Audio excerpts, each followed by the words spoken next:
Very good morning to all. I am Shilpa, Assistant Professor in Commerce. So today we'll discuss the topic capital gain of income tax.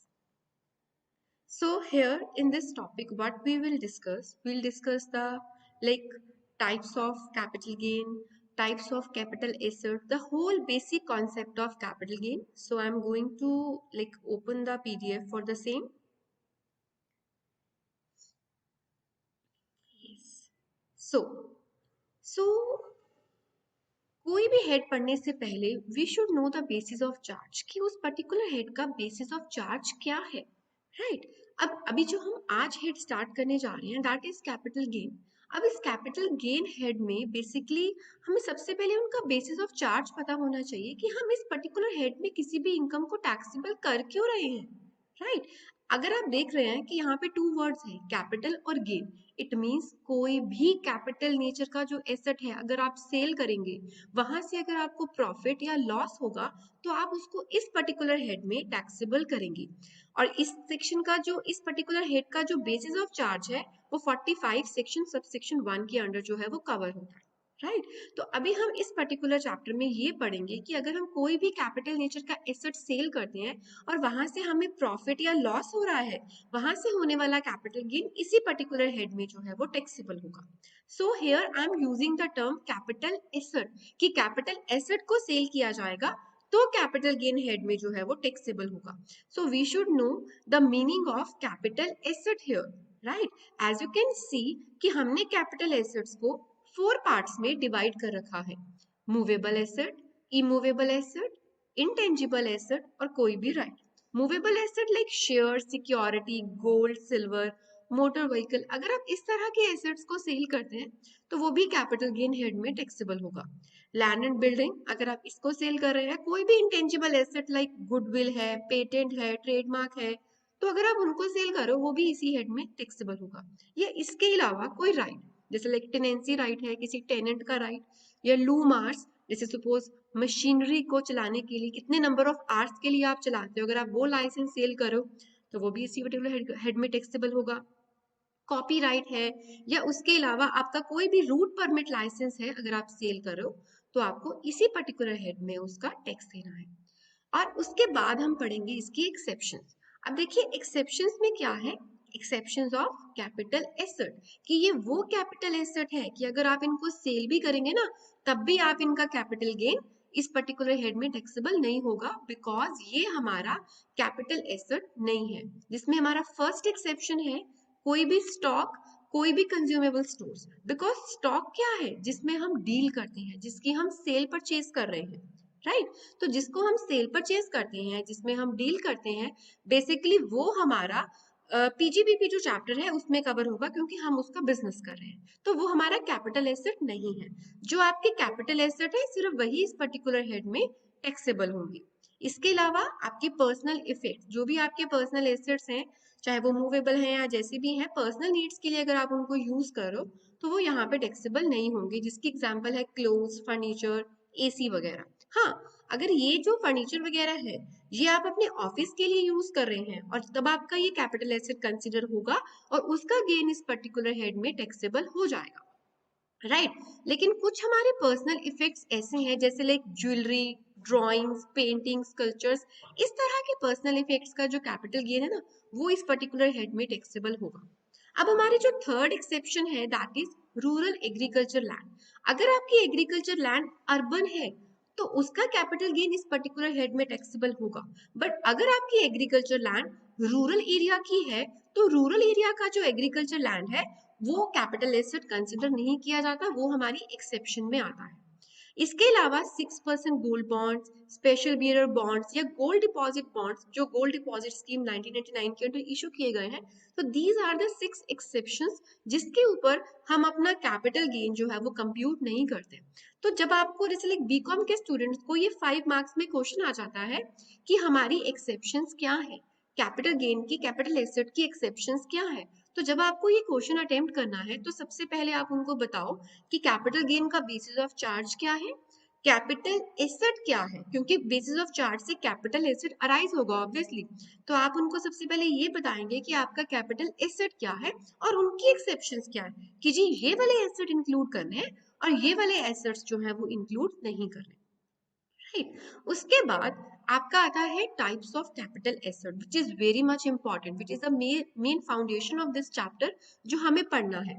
अब हमारी capital assets को हमने two parts में divide कर दिया, एक है short term capital assets और दूसरा है लॉन्ग टर्म कैपिटल एसेट्स। इसके लिए अब किसी भी एसेट को शॉर्ट टर्म ट्रीट करना है या लॉन्ग टर्म ट्रीट करना है, इसके लिए we have to see the time period. अब वो टाइम पीरियड कौन सा है, हमें डेट ऑफ परचेज से लेके डेट ऑफ सेल तक का टाइम पीरियड देखना है।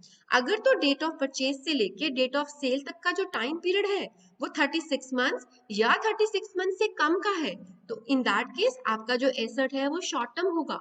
बट अगर वो टाइम पीरियड 36 मंथ से ज्यादा का हुआ तो वो आपका लॉन्ग टर्म कैपिटल एसेट जो है वो ट्रीट हो जाएगा, राइट। तो इट मींस अगर डेट ऑफ परचेज से लेके डेट ऑफ सेल तक का जो टाइम पीरियड है 36 मंथ्स है या उससे कम का है तो वो शॉर्ट टर्म कंसिडर किया जाएगा। मोर देन 36 मंथ्स का है, लाइक 36 मंथ्स 2 डेज भी है, even then that will be considered as long term capital asset, right.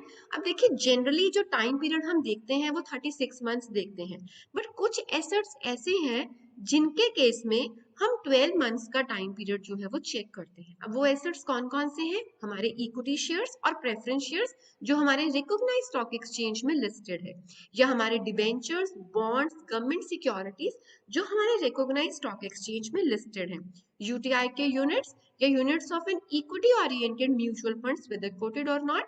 तो ये सारे एसेट्स हैं जिनके लिए हमें 12 मंथ्स का टाइम पीरियड देखना है। इट मींस 12 मंथ से कम का टाइम पीरियड है तो ये हमारे शॉर्ट टर्म एसेट्स है, 12 मंथ से ज्यादा का टाइम पीरियड है तो ये हमारे लॉन्ग टर्म एसेट्स है। कुछ एसेट्स ऐसे हैं जिनके केस में हम 24 मंथ्स देखते हैं, और वो एसेट्स कौन से हैं, अगर इक्विटी या प्रेफरेंस शेयर्स जो भी कंपनी के हैं वो अनलिस्टेड हैं तो उनके लिए 24 मंथ्स, अगर वो लिस्टेड है तो 12 मंथ्स, कोई और एसेट है तो 36 मंथ्स, राइट। अब देखिए और एक और एसेट है जैसे like immovable property being land and building, इसके केस में भी हम 24 मंथ्स देखते हैं। So this is the very important thing जो आपको कोई भी अगर आप प्रैक्टिकल क्वेश्चन करने जा रहे हो, so this will be your step number 1। आपको सबसे पहले ये देखना है कि आपका एसेट शॉर्ट टर्म का है या लॉन्ग टर्म का है। अगर तो शॉर्ट टर्म है तो हम शॉर्ट टर्म कैपिटल गेन या लॉस जो है वो कंप्यूट करेंगे। अगर लॉन्ग टर्म का है, लॉन्ग टर्म एसेट बन रहा है तो वहां से जो अराइज होगा आपका लॉन्ग टर्म कैपिटल गेन या लॉन्ग टर्म कैपिटल लॉस। तो इसके लिए आपको पता होना चाहिए कि किसके लिए हमने 12 मंथ्स देखना है, किसके लिए हमने 24 मंथ्स देखना है, और जो बाकी एसेट्स बचे हैं इन दो कैटेगरीज के अलावा जो एसेट्स बचे हैं उनके लिए हम 36 मंथ्स जो है वो देखेंगे, राइट। तो ये आपका पहला स्टेप है, जब भी आप कोई प्रैक्टिकल करने जा रहे हैं ये आपका पहला स्टेप है कि आपको ये देखना है कि टाइम मतलब एसेट शॉर्ट टर्म है या लॉन्ग टर्म। ऐसा क्यों कर रहे हैं, क्यों हम देख रहे हैं कि जी एसेट शॉर्ट टर्म है लॉन्ग टर्म है, क्योंकि उसके लिए हमें अपना गेन या लॉस निकालना, क्योंकि हमारा चैप्टर वही है। तो हमें ये देखना पड़ेगा कि हमें कैपिटल गेन शॉर्ट टर्म का निकालना है या लॉन्ग टर्म, क्योंकि दोनों में डिफरेंस है। वो डिफरेंस अभी हम पढ़ेंगे कि क्या डिफरेंस है। सबसे पहले देखिए शॉर्ट टर्म कैपिटल गेन या लॉस, इसके लिए हमें सबसे पहले जो फॉर्मेट फॉलो करना है, सबसे पहले आपको लिखनी है सेल कंसिडरेशन। सेल कंसिडरेशन का मतलब कि आप एसेट को कितनी अमाउंट में सेल कर रहे हैं, राइट। कितनी अमाउंट में आपने किसी भी एसेट को सेल किया, उस सेल कंसिडरेशन में से हम डिडक्ट करेंगे transfer expenses. Transfer expenses like जो भी आपने सेल करने के टाइम पे एक्सपेंसेस दिए, जैसे लाइक कोई आपकी ब्रोकरेज है, कोई सेलिंग कमीशन या whatever the expenses incurred at the time of sale, वो आपका ट्रांसफर एक्सपेंसेस में इंक्लूड हो जाएगा। सेल कंसिडरेशन में से आप जब ट्रांसफर एक्सपेंसेस को डिडक्ट करेंगे then you will have your net sales consideration, जिसमें से आपको कॉस्ट माइनस करनी है, कॉस्ट ऑफ एक्विजिशन या कॉस्ट ऑफ इंप्रूवमेंट। अब आप देख सकते हैं यहाँ पे दो तरह की कॉस्ट है, कॉस्ट ऑफ एक्विजिशन है और कॉस्ट ऑफ इंप्रूवमेंट है। अब इन दोनों में डिफरेंस क्या है, एक्विजिशन मीन्स एक्वायर करने की कॉस्ट। फॉर एग्जाम्पल आपने एक घर खरीदा 20 लाख रुपीज का, राइट, वो 20 लाख क्या बन जाएगा, that is the cost of acquisition. घर परचेज करने के बाद आप उसका फर्स्ट फ्लोर कंस्ट्रक्ट करा रहे हो, व्हाइट वॉश करा रहे हो, कुछ और चीजें कर रहे हो जो भी उसकी इंप्रूवमेंट के लिए आपने करा, राइट जो आप एक्सपेंडिचर कैपिटल नेचर के एक्सपेंडिचर कर रहे हो इंप्रूवमेंट के लिए, only that will be considered here, तो वो यहाँ पे कॉस्ट ऑफ इंप्रूवमेंट जो है वो आ जाएगा। राइट तो नेट सेल कंसिडरेशन में से हमने दो कॉस्ट माइनस करी, जो बैलेंस आएगा उसमें से हम एग्जाम्पशंस देंगे, जो हम अपनी नेक्स्ट वीडियो में कवर करेंगे कि हमारे 54 सेक्शंस की क्या एग्जाम्पशन है जो कैपिटल गेन के लिए हमें प्रोवाइड होती है। राइट यहाँ पे जो आपका बैलेंस आएगा, अगर तो पॉजिटिव आ रहा है तो वो शॉर्ट टर्म कैपिटल गेन होगा, अगर नेगेटिव आ रहा है तो वो आपका शॉर्ट टर्म कैपिटल लॉस हो जाएगा। राइट अब देखिए, शॉर्ट टर्म एसेट्स के लिए short term capital gain, long term assets के लिए लॉन्ग टर्म कैपिटल गेन, ऐसा क्यों कर रहे हैं, क्या डिफरेंस है इन दोनों में? आप देख सकते हैं जो हमारा शॉर्ट टर्म वाला था उसमें हमने क्या डिडक्ट करी थी, simple cost of acquisition, cost of improvement, that's it.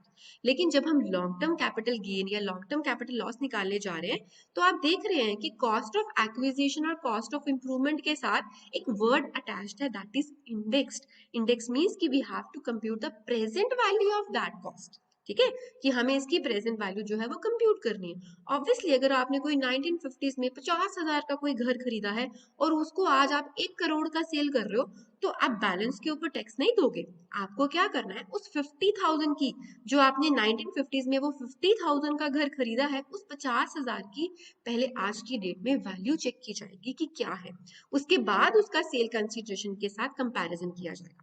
That's why long term assets के लिए हमें प्रेजेंट वैल्यू कंप्यूट करनी है और शॉर्ट टर्म के लिए हमें इंडेक्सेशन नहीं करनी है। Right that's why I told you earlier कि जब भी आपको प्रैक्टिकल आएगा तो आपका पहला स्टेप क्या होगा, आपका फर्स्ट स्टेप यही होगा कि आपको ये देखना है कि आपका कैपिटल एसेट जो है वो शॉर्ट टर्म का है या लॉन्ग टर्म का है।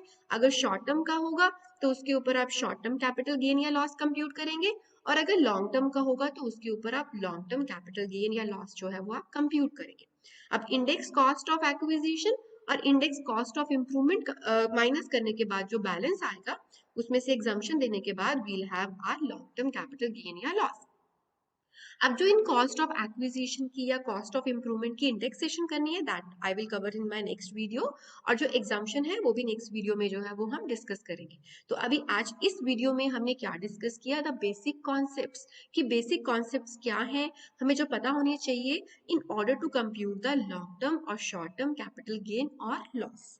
Right, thank you.